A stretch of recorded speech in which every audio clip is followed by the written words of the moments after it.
adjunct to the book Reclaiming Our Students by Hannah Beach and Tamara Neufeld-Stryjak. We've provided you with chapters 3 and 13. If you have not yet been able to read it, don't worry about it. This will give you additional information that you can then go and read after. So if you've read before, great, you'll be making other links. If not, not to worry, you can do that afterwards. And like we've just mentioned, we are in a presentation format and taking questions after. So please do put them into the chat. Catherine and I will both be keeping an eye on it as we switch presenting, but we'll be addressing those right as soon as we finish. So these are often hot topics because we are looking at, how our students are, where they're at with their alpha instincts and pieces kicking in. So I'm going to pass it over to you, Catherine. Thank I you, was like Martine. getting started there. That's okay. Get started. It's such a great topic because, of course, especially at this time of year, and I would say given COVID, probably many of you are observing that students are in a difficult spot. Whether it's frustration, whether it's alarm, and then the behaviors come out from that. And so a lot of bossiness, trying to orchestrate certain things, and so it's quite tricky. I just wanted to highlight because, of course, Hannah and Tamara, when they wrote the book, they didn't use the term alpha. They talked about the bossiness, right? And so we're speaking of the same thing. The alpha instinct is Gordon Neufeld's term in order to explain the bossiness behavior, the demanding behavior, and all of that. And so we've just put pictures up here to kind of illustrate a little bit what we're referring to. And so, of course, the child who's trying to dictate to the adult, what it is that they need or that they want. But alpha could also be, on the flip side of things, can actually bring out a beautiful leadership to the child. And we see this, when they're in their play. We see this when they're taking care of a younger sibling or other younger children that are around with pets. And so, of course, the alpha instinct has its place. It is there for a reason. And we're going to talk about this quite a bit during this presentation today. But so just not that we throw the baby out with the bathwater, right? And kind of say the child is bossy, let's try to nip this in the bud and try to get rid of this behavior. That let's try to make space for it and to find ways for it to come out. But understanding that there's a purpose and there's a raison d'être for the alpha instinct. And so, of course, when we're talking about the instinct, and I'm using the word instinct purposefully because this is not something that the child is always conscious of, or even if they are conscious, I don't believe that they're choosing this. This is something that happens to them. It moves them. It pushes them to do so. And so the instinct is there, and we all have this instinct. We're all born with this instinct. It's not that some people have it and some people don't, but some people, it does tend to pop up or bubble up more often than others. And so it depends on their sensitivity. It depends on the environment around them, if they feel that they're not being taken care of. And we're going to talk more about this later, about the origin of the alpha. Is it by default, or is it, I don't remember, it's by default or by defense. Thank you. And so just to kind of give a bit of an overall understanding of what we mean when we're saying the alpha instinct, here are a few examples of what this may look like. And so the child who's trying to be first, if they're in a competition and they want to be the first to arrive, they want to have the last word or the first word, trying to be number one, trying to be on top, trying to take charge, to take the lead, to take over, wants to be center stage, tries to trump the interaction or have the last word, wants to be in the know more than others, tries to displace or to resist being displaced. And this can be in so many forms, whether it's physical, emotional, or psychological. And you could see at the range here on how, it really touches many, many different shapes and forms. And so the alpha instinct is very much front and center, especially for our young ones who are still trying to figure themselves out and that need to be taken care of and to have an adult take the lead. And so it's not atypical for children, even if they're healthy and doing well, that they will demonstrate their alpha instincts in certain circumstances. And so, of course, in order for us to understand the alpha instinct, we need to put it in context. We need to understand how this plays out. And so understanding that the alpha instinct is part of the attachment dynamic. And so in the attachment dynamic, there's no such thing as attaching at the same level. There's such a thing, and that's the arrows that you see at the center there of the slide. There's such a thing as a hierarchy where there's one individual who is in a dependent position, who is seeking for support, and the other one who will step in to provide, who's in the alpha position. And so ideally, the alpha dependent dance, it would be, if we're talking about a child and an adult, the adult would be in the providing position and the child would be in the seeking position. And so, you know, on the seeking position, ideally, if the child is seeking to be taken care of, this is where the child will, they'll be a serve and obey, seeking for assistance, looking up to the adult, wanting to belong, to follow the adult, to wait for guidance and orders, and to comply and to conform. Some of these words are very strong, and so of course, you know, sometimes we're looking at this and saying, really, do we really expect for a child to obey? And so we're not saying that it's you know, intense in that way. We're just trying to give you a picture of what the instinct is there for. And so when the child is in the dependent position, they're naturally in this position to be seeking for guidance. And so if the child is in that position, then it elicits in us the want to provide for the child, where we're there to orient them, to protect them, to guide them, and to take the lead.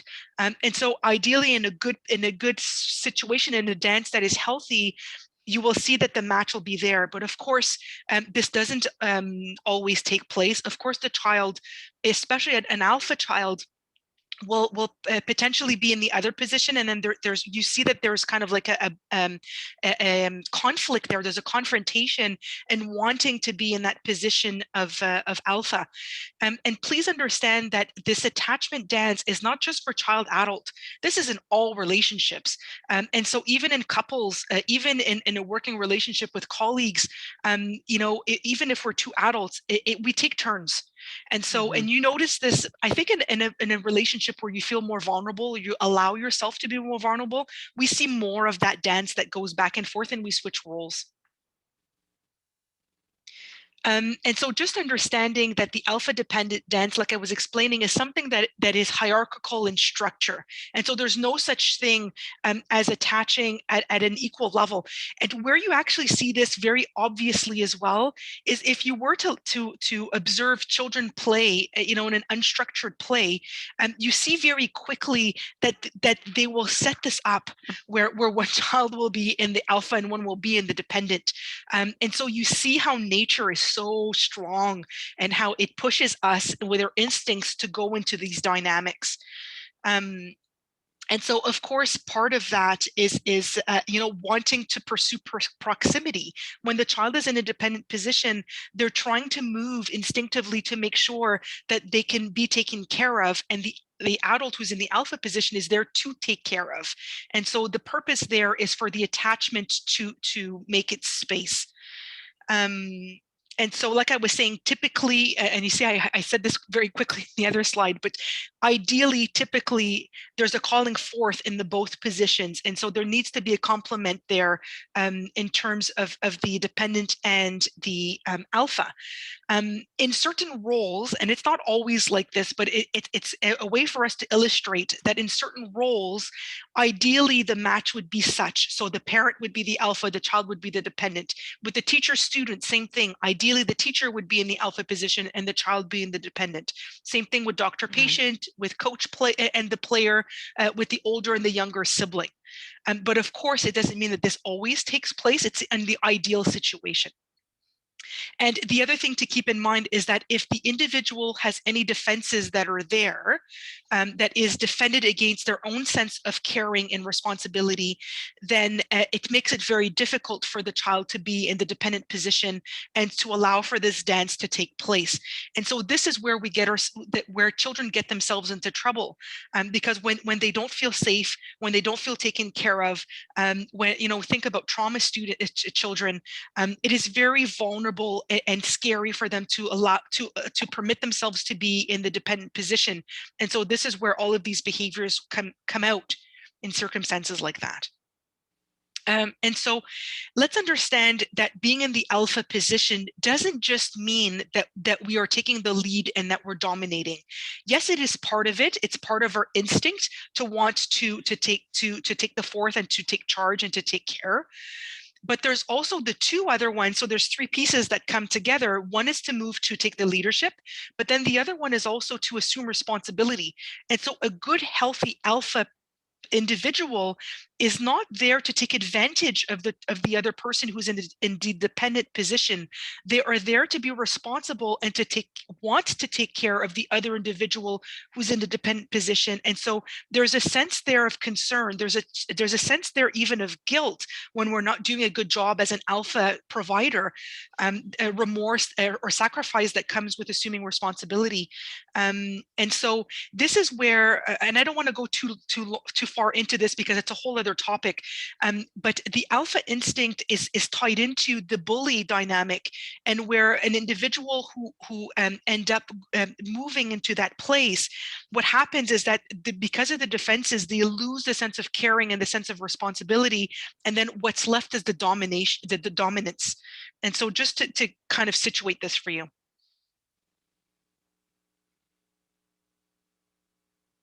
And so, of course, like I was saying, the ideal relationship where the child is seeking and the adult is providing, the child is there to depend on the adult and take the cues from the adult, where the caring alpha is there to perceive those cues and answer to the needs. And so the result is that both parties now are fulfilled in that dance, and that it works well, it flows.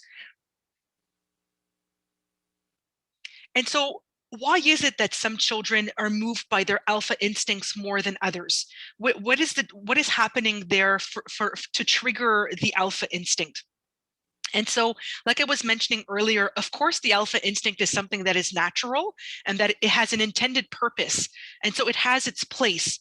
We're all born with this potential, and it is quite healthy. You know, if we think about it, the alpha instinct, like I mentioned earlier about the three parts, it's not just about to take the lead. It is also about being responsible and about caring.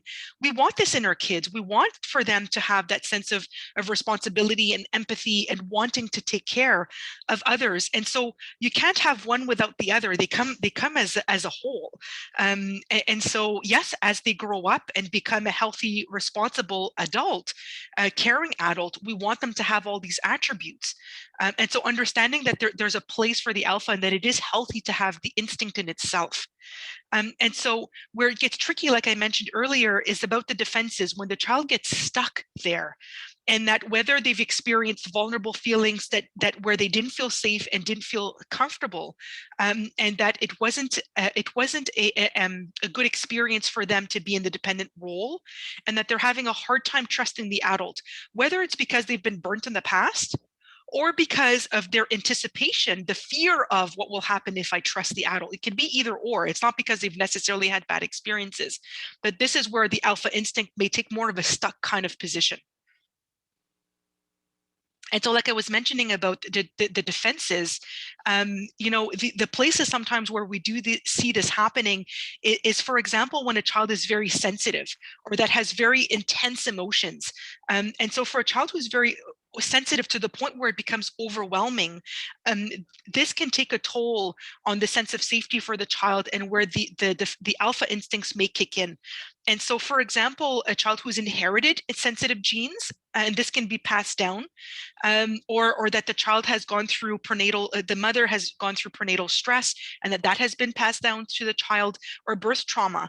And so this could be environmental, but it could also be that it's within the child from their design, that they're so sensitive and it's so overwhelming that this will push the child in their defenses. The other piece too is about the environment. How wounding is the environment for the child? Has the child faced too many separations?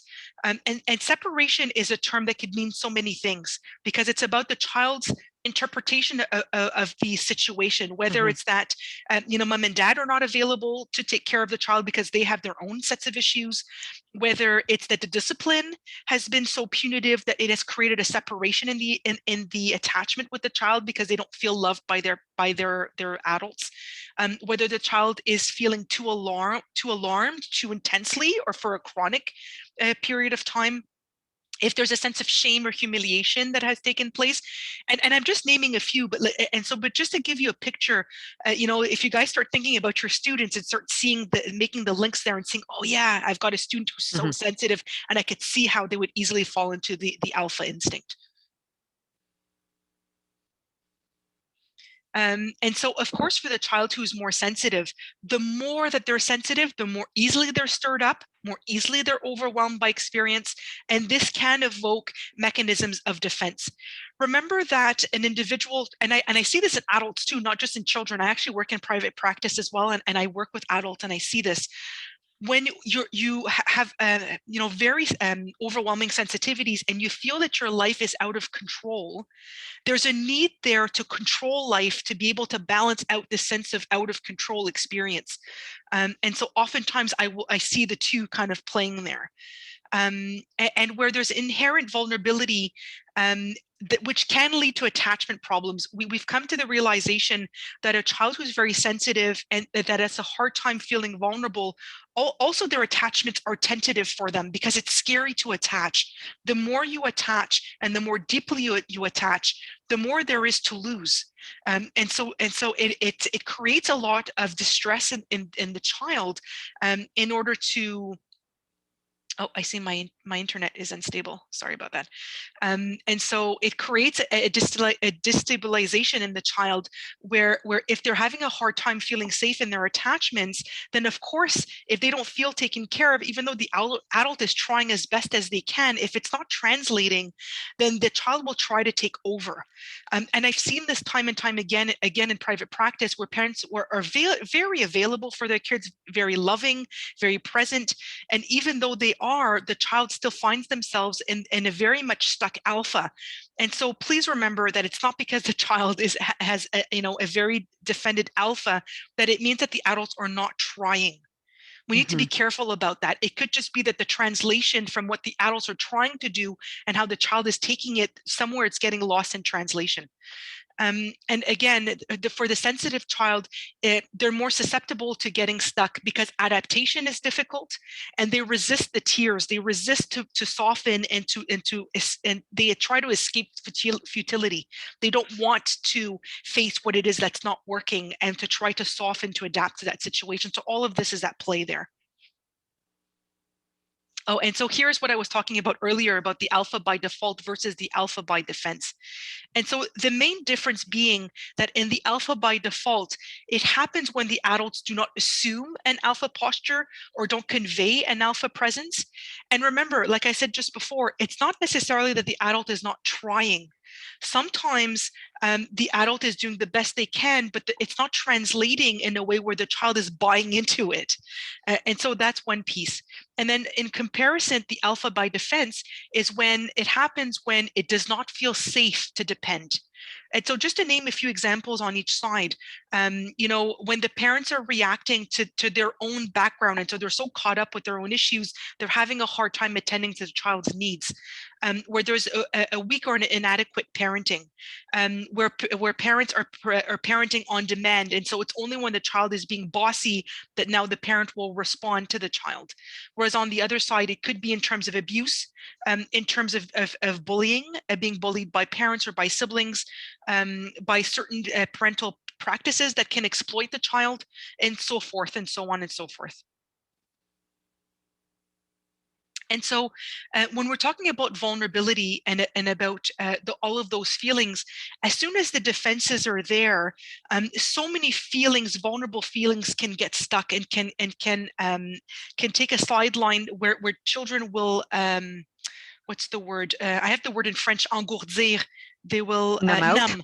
Numb it will out. numb out those sensitive feelings, because they're just too much to bear when you have those defenses and don't want to feel vulnerable. And you'll notice that there's two of them that are highlighted here in this list. So the feeling of caring and the feeling of responsibility. And so those are the exact two that I named earlier, where you've got the three keys there that hold together for a good, healthy alpha. And so for an individual who are defending themselves against caring and against responsibility, all what's left is the dominance. Mm-hmm. Thanks, Catherine. Yes. So when we're looking at the demanding child and where they're struggling, is that they're cued by their own feelings, and they get into the being very bossy, assertive, prescriptive, controlling. And you might be seeing faces to students that you work with right now, and they're very strong on fairness. And fairness is they get what they want, what they say they need, and all the time, anytime. And they hold others responsible, and they feel very angry when things don't work. The adults in this position are continuing to trying to be very caring alpha, and they're cued by the perceived need. They see there is a need to help, to support, and that they need to lead, that they need to nurture, they need to take charge. But they hold themselves responsible. What's not working? Why? What did I do wrong? What did I say wrong? Like, how come it's not working? And the result here is when we have a really demanding child like this, it is very frustrating. It's highly frustrating. It can be very exhausting. And ultimately, it's unfulfilling, but for both parties. One, the child is not getting what they feel they should be getting. And the adult goes, this is not working. It's like the gears are not well aligned, and we're not making headway here. We're not getting resolution. We're not working through. We're not making headway. Alpha children are very challenging. They're a lot less receptive to being led in general. So there's a reason why their instincts have been triggered, like Catherine has mentioned. They're highly resistant to direction and guidance. They do not want to be told what to do, how to do, and the specifics of why and the whatever. And you'll often get the, well, I'm going to do it my way. And you see that trunk, like they just kind of like pump the chest, and they're like, and they can be 5-year-old to 7 to 9 to 12, 13 high school students. And you just see them pump up. It's as though they think they need to pump it up to really get their message across. And you see it in their faces. Because of that, they're often less endearing, and they tend to alienate adults. Adults kind of go like, whoa, look, don't need too much of that. They appear independent and less needy. The reality is they're not. They're not. They're needy in different ways, but they can't name it, and they can't go at it head on. It's way too vulnerable. The defenses kick in. So they appear independent. They're not. They're very difficult to bring to a state of rest and satiation, like that feeling full, that feeling satisfied. They're always discontented. There's always something else they're not happy about. There's always something to grunt and groan about. They're just not, there's no sense of satisfaction. If we come in because of behaviors and attitude or language, we come in with consequences and sanctions, it will blow it right over the top. It is highly provocative for them. Like they can't even contain themselves. It just explodes and it comes out. Alpha children are very prone to alarm problems. Okay. The key is we see that it is anxiety based. Kids should not be taking care of themselves. Kids are not in a position to help themselves feel safe. And by default, it triggers the alarm. So even though they're being very loud and boisterous, they need a lot of support. The key will be in how do we do that so that we don't trigger the alarm to go higher, that we don't trigger the defenses to kick in. So we'll look at that. And the big piece is they're facing attachment alarm all the time. So whether it is real or they're perceiving it, to them it is real. So the threat of not being with, the not being liked, the not belonging, oh my goodness, with peers, this is a huge one. The not mattering, I'm not important, the not being loved, not feeling known, nobody understands me. Nobody, not one person, nobody. So a lot of comments like this, the not being liked, but sometimes they are a little bit hard to like because they're so brazen. Alpha kids are prone to frustration problems, and we see lots of this. We see that they are defended against the feelings of futility. Catherine already mentioned how they will they have great difficulty to let themselves feel their tears, to feel the futility of what's not working. They usually deflect and go off. They defend and then they move forward. The bigger, stronger the frustration is, it will thwart, whenever their instincts are thwarted, it will increase the frustration and they will go to attack in different ways. So there's a whole section that we've already looked at in another session on aggression and frustration. If you're wanting more details, it would be very pertinent to go back to that. There's also the chapter in the book, but it would be very interesting for you if you want to go to dig in further here. And the key piece is that in these, all of these interactions, is that there is a thick layer of residual frustration that exists because the kids' needs are not being met. Alpha children look very independent, they're brazen, they're come across big and strong. The reality is they're very tender and often highly sensitive kids whose needs are not being met. So there's an ongoing layer of frustration. It's as though they're spinning around the traffic circle all the time, and other additions just become other frustrations that that become consumed and add in there. They end up basically with an emotion traffic jam of emotions in the traffic circle, and the more that they're frustrated, the more that the instincts go on. Now, Catherine mentioned how there is a healthy side to alpha, and we also want to talk about the stuck alpha. And the key is that we all have alpha instincts. Kids all have alpha instincts, and there are some beautiful sides to that and how we channel that energy. The key is in the when and the how, and what has it that we get triggered, and what are the chances that sometimes we can get stuck in that. So kids that have a healthy alpha, we're going to see signs where they're highly responsive to situation and circumstance. They see a need, whoops, the instincts kick in, they want to go help. The hierarchy is organized and it's evoked. They're okay with being in charge, but it also means that they're able to be in the dependent position. They can do the swing position because if they're in trust with the adults, they can go into that dependent position, but you can then also direct them into an alpha to be able to bring them to share that and we'll look in a few slides as to how can we help prime good, healthy alpha. So how can we try to reroute some of the alpha energy so that it is not to something that is negative or that is going to lead to them becoming stuck in this. Kids with a healthy alpha are likely to be are less likely to be evoked in times of personal need. If they're in need, the alpha doesn't kick in. They stay in the dependent position and accept to be helped. If we have a child who is a stuck alpha, is when you go to help them, they kind of get back on top and kind of jump right over that. I've seen kids where like they've been seriously hurt, injured, the knee is bleeding, and you step in to help and they start screaming at you, I can take care of myself. And you just see how they like, it just comes right out of them. They're not able to handle that. It's too vulnerable. And the strong, with a healthy, healthy alpha is that the strongest contacts is their own attachments. They're able to do that. With the stuck alpha, we see how they become very depersonalized. They're wanting to boss everybody around. Anybody and everybody, doesn't matter. You'll see this in school with kids of different age groups, and you've got one who's going to anybody and telling them what to do, and they're like the little, the little boss, or like the little the one who and they feel like in this position that it is perfectly okay for them to be telling other people what to do, even though it hasn't, like, it's not their business, it's not them, it's not their responsibility, but they're not able to allow others to take that place. So a child who is stuck in this position is really struggling because they perceive the need, they jump in, but it doesn't mean it's theirs to take. With a healthy alpha is they also seek to find balance with independence. And again, is that switch and being able to do that. The stuck alpha child is not able, they're really stuck in alpha. And it's something that we could see also in different contexts, not just one context, but in whether it is at home, at school, different areas, we will see it spread over different areas. Now, one of the things that we want to look at is, because we are working in schools, and one of the areas that we wanted to put some emphasis on here was in taking the lead and orchestrating circumstances versus controlling a student. Because the key thing is if we go at it head on with alpha children, especially our stuck alpha children, is we can actually, even though our intentions are really good, warm and caring, and you're being responsible, is we can actually make things worse.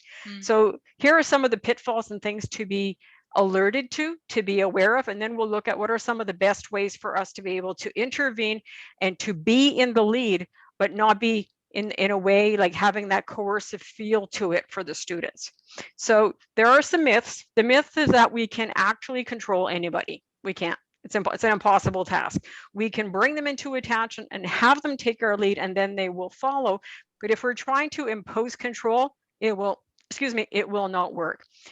It increases felt frustration and alarm in students who are triggered by perceived or felt coercion. The key is that you may be coming across with a very nice tone, but how they perceive it, how they feel it, how they hear it is the key.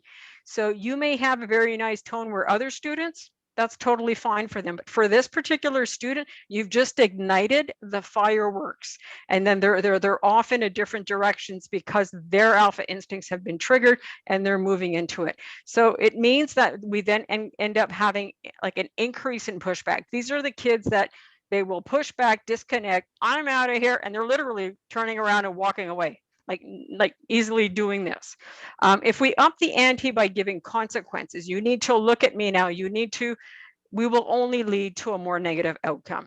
So when we see a rise, we need to look at how can I reduce pressure? How can I get back in the lead so that I'm not losing the whole situation? Because this is with one student, but you also generally have a group with you. If we see that this stirs, is we need to be careful that we don't lose face in front of the group as a capable care provider, because otherwise what happens is the students stop looking to the adult, they start turning to each other for guidance and leadership. And that's what we call peer attachment. But when we have peer attachment, they are then taking their own cues and tuning out the adult. So we don't want that to happen, because that makes the situation a lot harder to manage and work with, but it's harder to get it back on track also. The key here is like, if we try to control, we will end up with a highly frustrating and discouraging situation for the adults, because it often feels like you have no power, you're not making headway, you're trying different things, but it's kind of like you're in a swirl, but it's like a downward swirl. So let's look at how we can try to flip this around. We want to be orchestrating the circumstances, because like we've said, we can't control people. We can hope to bring them into attachment with us, but if we lose the connection, then we have zero control over the situation. But we do have the capacity to manage the circumstances. And this is where the biggest part of our capacity should be focused, because this is where we'll get the biggest bang for our buck for what we do. Teachers are generally fantastic at setting up structures and routine. This is a lot less coercive and confronting, especially for students who are defended or alpha or alarmed. The key here is that you are instilling the structure and routines. You are in the lead. Once we have taught them and put them into place, they then feel like they're being independent and doing what they want, but you have set the structure. So they have a semblance of being in the lead, but it's actually you're in the lead because you've set those structures and routine.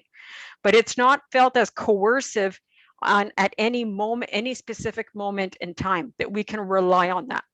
The other part is we want to maximize our physical space to provide explicit messages of what is expected in different areas. We're back to structure and routine, but you're then using your entire physical space, your room, your environment that you have.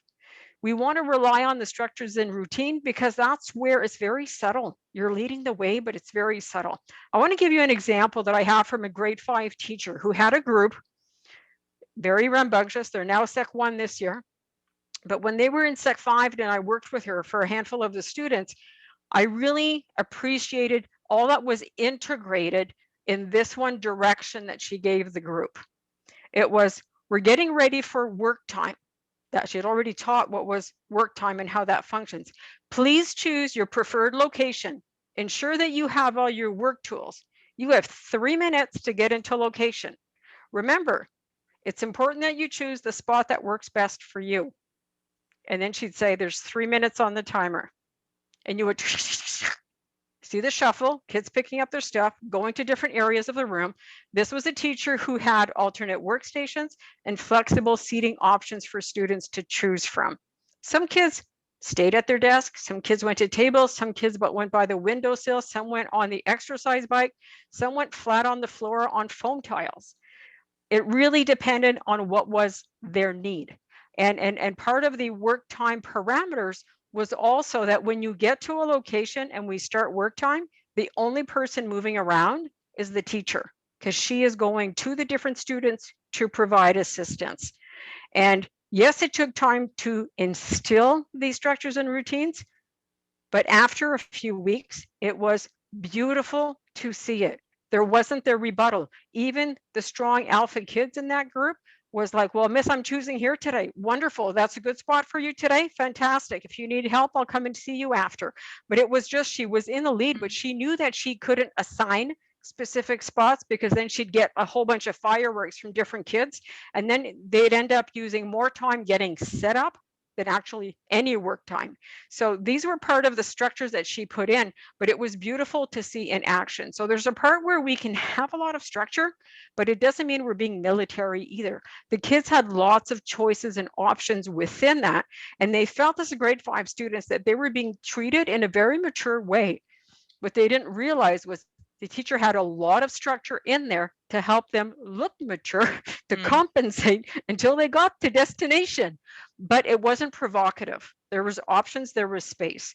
The other part that we can look is assigning jobs that can show their leadership, where they can show their leadership. And this is the key, is again, is they might feel they're in the lead, but you're the one who's assigned the job.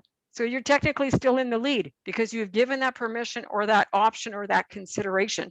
And I would even say nominate them for the jobs, because then it's like that special attachment of I recognize you, and hopefully that helps make it less vulnerable. Now, there are times, oh man, you're going, this is not working. What can we do? And you want to change your mind because you're going, this is going nowhere good. And sometimes we need to just turn into the skid saying, I've decided that. I see that we need a change of plans. And so now we're going to switch to this, because if it's not working, you've got to put the brakes on it. But at the same time, to just put the brakes is actually can be felt as very provocative. So if we lead into it, is that we're actually going into, the energy is going to come. We can't stop it, but we can try to control in which area, in which way it'll go. So by switching it up, you're actually preventing things from collapsing, but you're heading them in a direction that will be healthier. Now, there are times that you're going to need to make decisions that will be upsetting for them. That's okay. But if you're in the lead, they will feel safe with you. They are more likely to follow you. Martine, just to make it more clear and explicit, what Martine is trying to convey here is that sometimes we're in a situation where we've made a decision, and that the decision that we've made is actually making it exponentially worse. And so there is nothing wrong with us going backtracking on some decision we've made or something we've said, and make it look like as if it was our idea in the first place. Because I've come to see in the, in some classes where I've visited, where, and even with parenting, where the adult feels stuck because they've said something now, and now they feel like they need to pursue what it is that they've said, and keep at what they've said initially. And they're concerned that if they back down from what they've said initially, that it makes it look like as if the child now has won or has pushed the adult to change their mind. And so it all depends on how you do it and how you position it. And there is nothing wrong with wanting to switch it up and making it look like as if this came from you. Yeah. And sometimes it's also that you want to reroute because you realize, oh, I have another idea of how we could have prepared for this activity or this task, or some supports I could have put in, but I can't do it on the fly. I would need to be able to step out of the class and get stuff. And it's okay to kind of do a timeout on that and say, we're going to come back to this, because oh my goodness, I had another idea. I totally forgot. I could have brought this and this and this, and that would, I think, could make a difference. So we're going to stop this right now, and we're going to go to this, and we'll come back to that tomorrow. That's perfectly fine, because we've got loads of ideas. So it's a way of swerving. You swerve into the energy, but you're not going to be, how can I put it? you're in charge of it because you're moving forward and you're making the decision. You're not waiting for things to collapse and get out of control. So you are managing the circumstances because we can't individually control each of the kids. Okay, so what's needed? As adults with the kids, we need to consistently be a world leader. We need to have this, the attitude and the demeanor, even the stance of, I got this. Even if inside you're going, I don't know what the heck I'm going to do right now. Is that it's one of those times where you got to find it in you to say, I've got this. Yes, I know, that's right. And now we're going to whatever, and you move forward. But even if there's a part of you that doesn't know, is we don't convey to them, I really don't know what to do. Oh my goodness, do you guys have ideas? If we do that, we then get this thrust of kids where the alpha instincts will surge to the rise. But after that doesn't mean they're going to go back down. So the key is we need to be very careful with that. So we need to add in routines, like we mentioned, to help orchestrate behavior. We need to be careful to not be reacting. We want to be responding, but not reacting. We also don't want to be shaming. If we shame in any way, shape, or form, it will become too vulnerable to depend. They will defend, and then they will want to get on top. And this will all be instinctively, their instinct instinctually that this will unfold. The kids will not be conscious of this, but if they don't feel safe, they will go to rise in their alpha energy. We need to harness their alpha energy by providing opportunities and help this energy to flow.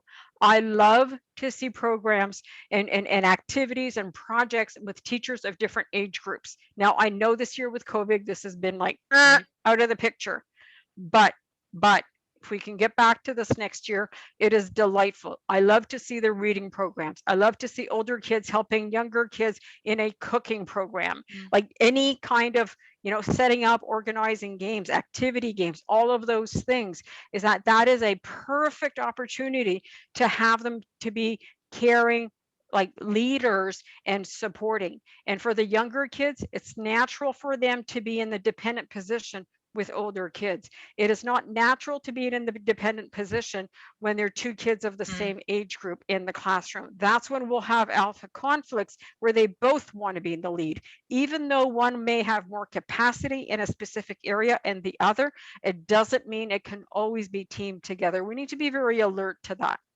So what we want to be looking at, we're really seeing that stepping into the leadership role is that there really is a continuum. Okay, and this is where everybody needs to find their dance here.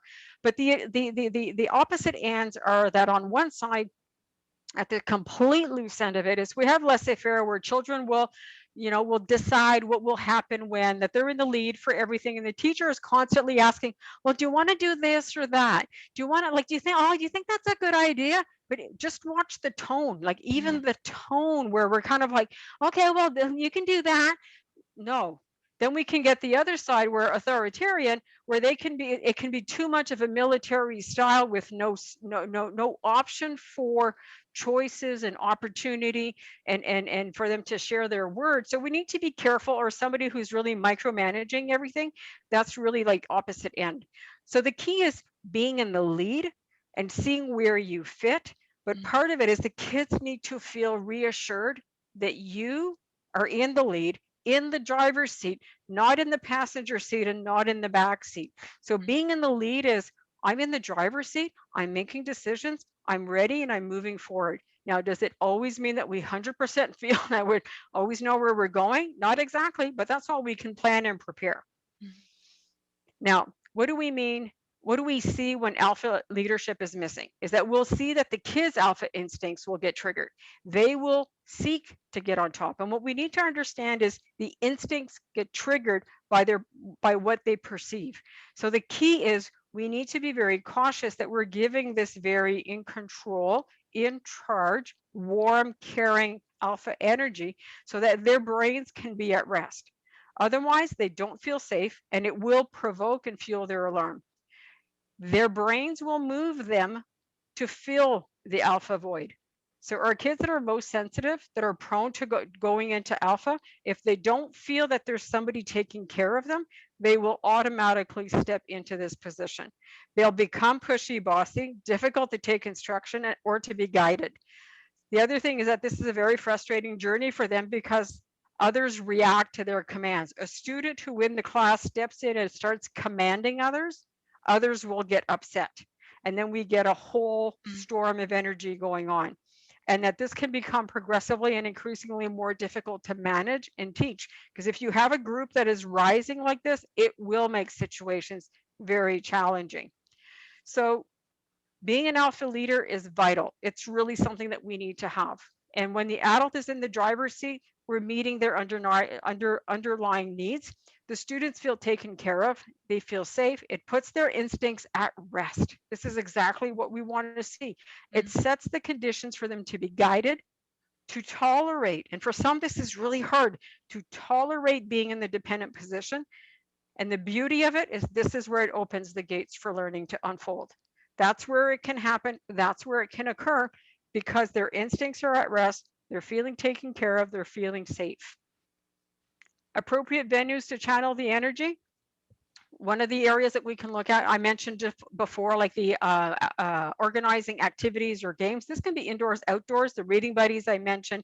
What I would suggest also is that when we're able to do mentoring roles again, is try to have 2 to 3 years apart. The reason being maturity levels. We want to make sure that there is a good gap, because so then it really helps the dynamic to naturally be easier to fall into step.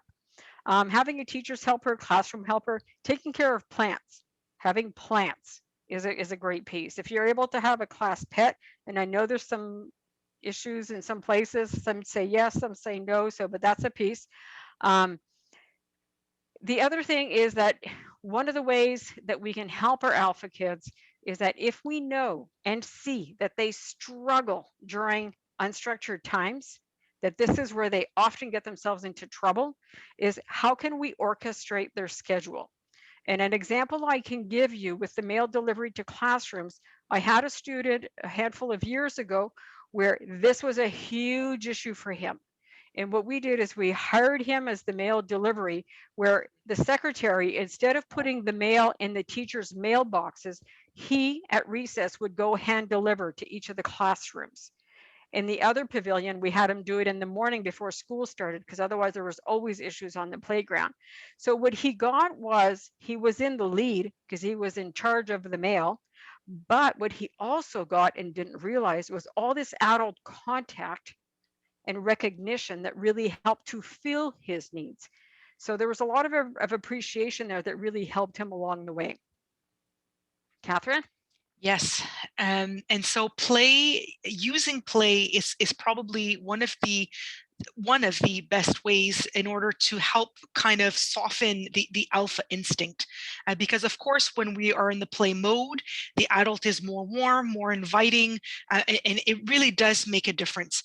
And the other thing too is that for a child where it's not safe to depend in real life, if we're doing it in the play mode, then they get to experiment different things, and it's safe to do it because it's not for real.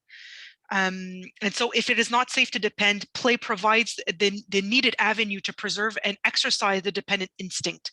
Through fantasy stories and make-believe, play can provide needed hope for being taken care of being rescued, or finding security, or finding one's answer. What's the like cache? What is it in English? Hide and seek. Hide and seek. I don't know, I'm losing my words today. Hiding seek is like totally part of that. Being found, you want to be found. You please, need to be found. Yes, you need to be found. Dependent play can increase trust as well as lead the way out of the alpha defenses. Invite the alpha instinct in the play mode, such as games or fantasies of being a superhero, a person or an animal in charge, like for example, being the boss, being the parent, the policeman, a lion. All of these roles allow for us to, for the child to play out the instinct through these roles, being the king or the queen, being a famous person, and etc. Displacement play can also appeal to the alpha instincts, such as games of competition, playing dodgeball. It's a perfect one for displacing, and fantasy games where you displace one another. When possible, use singing and playful actions to direct the alpha child. And so Martine was talking about using structure and routines in order to direct the alpha child. Well, same thing in terms of when we need to give directives, let's try to find a way where it's the least coercive possible. And so we're more intuitive with little ones, right? When we're using music and songs in order to orchestrate what we expect of them, clean up, for example. We can do this with some older kids too. I remember this amazing teacher where she used to do stepping with her grade 6 students, and they loved it and were totally, you know, wanting to please her in order to get more stepping happening in the classroom. And so that could be a way to do it. Playing usually evokes smiles. Yes, Martine? I was just going to add where I've seen teachers using, like, you know, like the kids will do like selection of music, which is like kind of like pre-authorized by the teacher, okay, before they use it with the group. But whenever there's a transition from one subject to another and there's cleanup and movement, is they play a song and they need to be into the next position by the time the song finishes. So the kids are like moving, dancing, and they're like gathering their stuff and they're shifting, but it's like the start and the finish of it, but they've been part of that. So instead of the teacher like calling out, you know, what needs to happen, is she will name it, but then it's like music goes on and it's like a time of like kind of get some of it out, but you know, you have a task to do, but it's not felt as coercive that way. And so managing resistance is a matter of right relationship and soft hearts. It's not about strategy. It's not about having the right, about consequences or things like that. It really is about attachment and about the defenses. And so if we could have a right relationship where the adult is in the lead and the child softens their heart, then they will fall into the dance. And so just as an overview, as a wrap up, you know, when we're talking about alpha instincts and how to make sense of that and to come alongside it, the three key pieces being, if we can adjust our view and understand that these behaviors are really an instinct, then we take this less personally, and that we're not aiming to do harm because we understand the root of it. Adjusting our stance. And so it is not about trying to confront the child and about aiming to trump the child. It's about allowing for the child to feel safe in the dependent position vis-a-vis us, and to conveying a strong alpha presence, but alpha presence in the sense that we're taking care and being responsible for the child. It's not just about the leadership piece, and refraining from revealing our own needs and own fears and own felt I can't say the word right now. Inadequacies. Thank you. Too much. Okay. And making room for the child to display their leadership in a healthy way, and of course to indulge them in the play mode. And I think in the adjusting the stance, Catherine, I would just add, when you're putting it like inspiring trust and confidence, and I think there's a part where when a teacher is really working that relationship with the student and says, I know this is a challenge, it's okay, we're going to get there, we're going to get there. And not for them to feel alone, and that they're like the relationship with the adult is not conditional on performance or always good behavior, right? Because it needs to not be conditional. These kids are alpha stuck kids, have antenna like that put them, I'm out of here, a lot faster than we can say, I got you, it's okay. Like everybody has a rough day, I get it, no problem. Hey. So there's a part where like their instincts are to jump ship like very readily. Focusing and celebrating the efforts and the good intentions, right? So this is a fun slide. We just wanted to put in here examples of movies where there's been a master teacher, you know, and that plays into the alpha role and the adult being in charge and taking the lead. And so this is a fun movie night for you. So yeah, I actually watched Dead Poets get all those snacks. Yes, yeah. I actually watched Dead Poets Society recently, and it totally got to my heart. Anyway. Cool. Yes.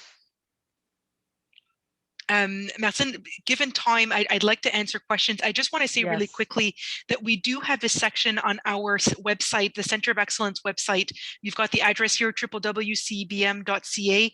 You will notice under the themes, there is a portion where we've got bossy and demanding behavior. And so please go and check that out. We've got tons of art editorials and resources there. We invite you to go and take a look. Okay, questions. Some questions. There was one that was really quick to answer that I will just answer quickly. Are alpha children often diagnosed with oppositional behavior? And so the answer is yes. The what's it called? The book that gives diagnoses, the DSM. DSM. The DSM basically is the label to describe the alpha instinct. And of course, it's coming at it from a disorder perspective, a medical perspective. But the observation of what they see of the child is one of the same, yes. Oh, you see, we had the two. We had another similar question: is ODD and stuck alpha the same thing? So yes. Mm-hmm. Okay, I'll read another one. I have a student in mind. He also has a lot of sensory needs and doesn't look like he is in control. My question is, does this trigger some OCD behaviors? If so, how should we approach those behaviors? Example, do I let him move the chair and not stop it? We usually let him, but then ask him to put it back, and he does. I just want to know if this is an issue of having, I just want to know if this issue of not having control has led to his anxiety, which has led to the OCD behaviors. I just want to make sure I share it however it works for him next time. Okay. I think that what we need to understand is, like, when the instinct is triggered, there are times where they might seem like they're in control, but they're actually not really in control. The alarm has been triggered and they are scrambling. So the more that they become controlling and looking like they're wanting to control their environment is actually how high their alarm and anxiety is. Yeah. So they're trying to kind of ground themselves and get some sense of control. Providing option in space is that I know that you need to move right now. That's okay. Our tone and demeanor will be very assuring. What we also need to be careful is our stance, that we are not face to face, because that can be seen and perceived as provocative. If we're standing more in an L stance to the side, then we're not pushing into their space. And that's a key factor. And there are other times that we can also go, when things aren't so flared, is to say, sometimes I see that you need to move things. I understand that. That's okay. So when you need to move things, you can go do that. That's okay. You're actually in the lead because you're giving permission to it. But what you're also doing is recognizing his needs and speaking of it, not when he's flared or triggered. So that would be a key piece. But I would work at all the adults being aligned, because if people are zooming in when his alarm is high and the instincts are all fully triggered and the defenses are there, you can easily provoke a situation to a crisis then. So that's a caution. Yeah. The other piece too, really quickly, to this question is, when you see a child who where their OCD behaviors are triggered, that's a total cue that the child is in alarm mode. And so let's tie those together. Those are the signs for you. And so part of your question was to ask if it's because they're not controlling things. And so is that triggering more of the OCD?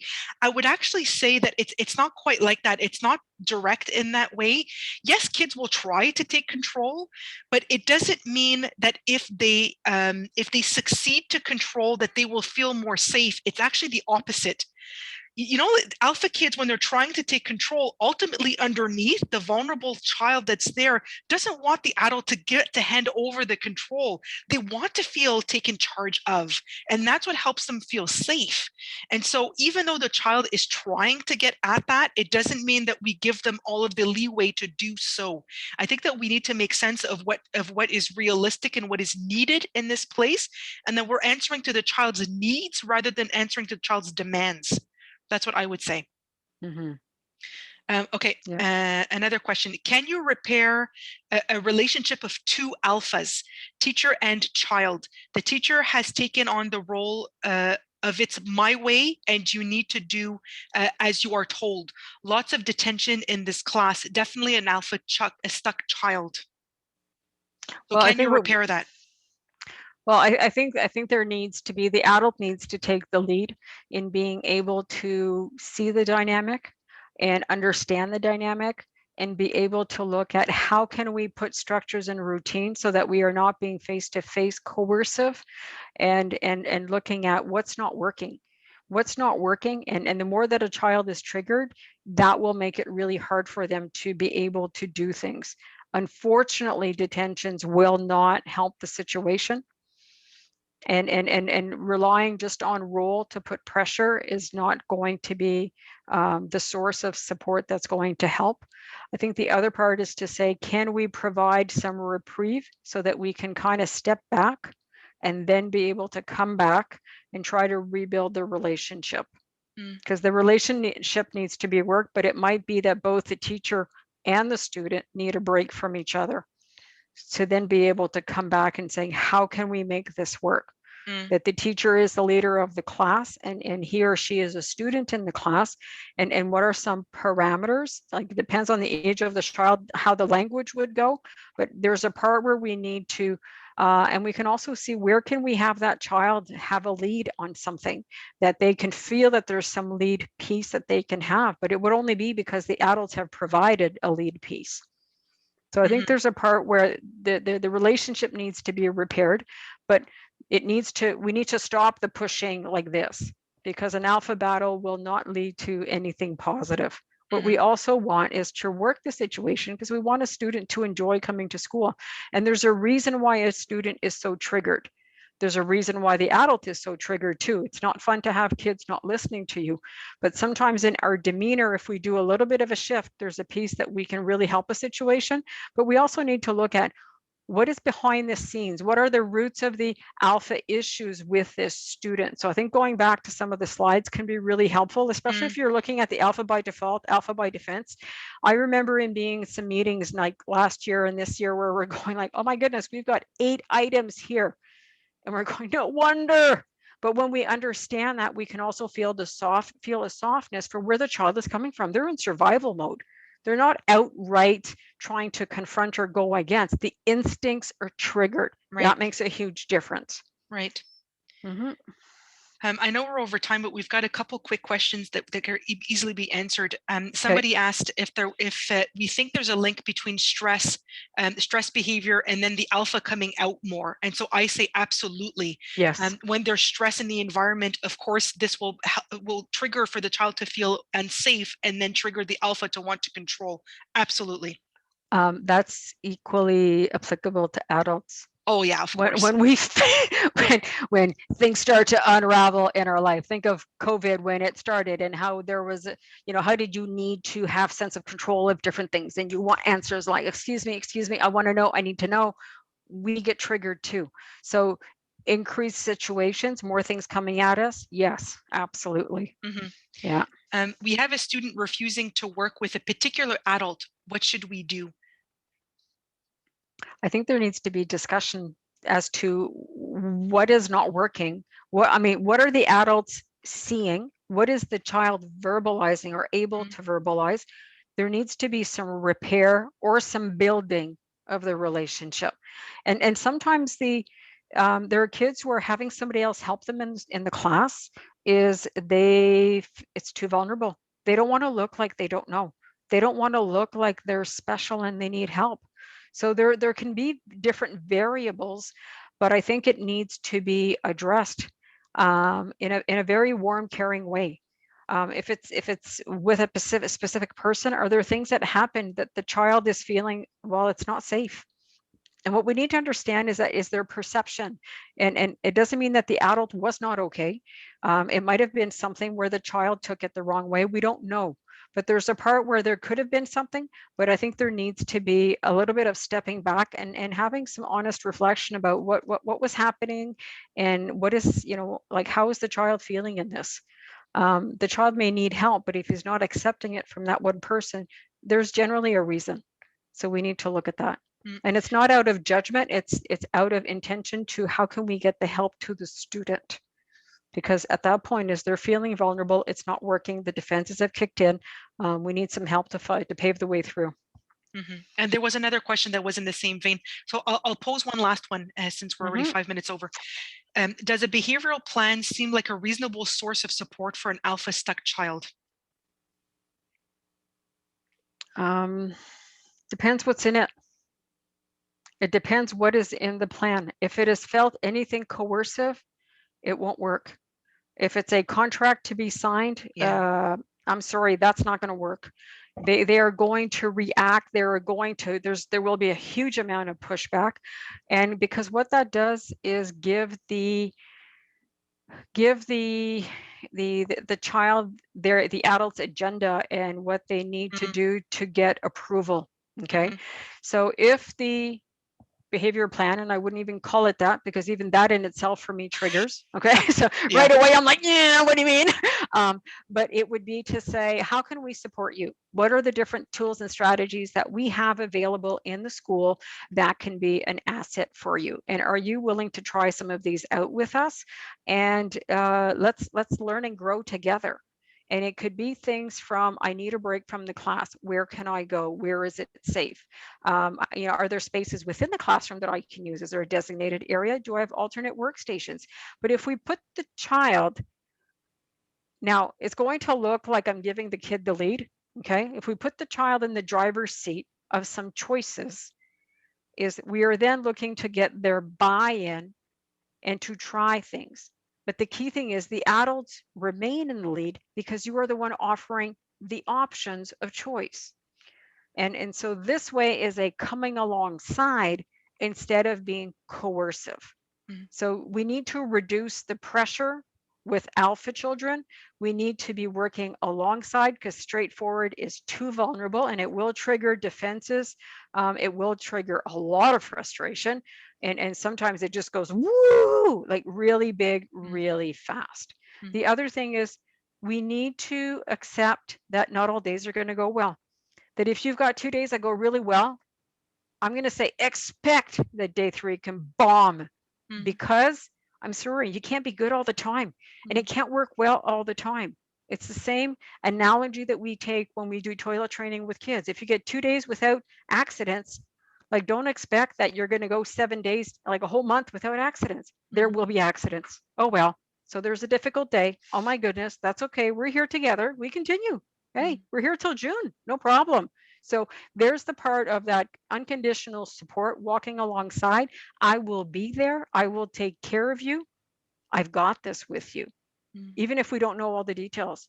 But that's the message we need to convey so they can be at rest. We can put their alpha instincts at rest so they can risk being in the dependent position and not use it against them. We cannot go back in with consequences because then we're using the dependent position against them. So we need to be very careful with that. It's a dance. Terrific. Yeah. Thanks, Martine. Thank you so much. You're welcome. I just wanted to mention in terms of the recording, because somebody asked about that, you will be emailed the link to the recording, and we will also post it on our YouTube channel and as well on the Center of Excellence website. And so if you want to share it with others, please do so. And thank you so much. Thank you very much. Thank you for your questions. It makes it that we can bring the material out in another angle, but also we get to help answer some of your specific questions so that it can hopefully support you in the work that you're doing with students. We appreciate you coming. Thank you so much. And we'll see you soon for another event. Okay, take care. Bye-bye.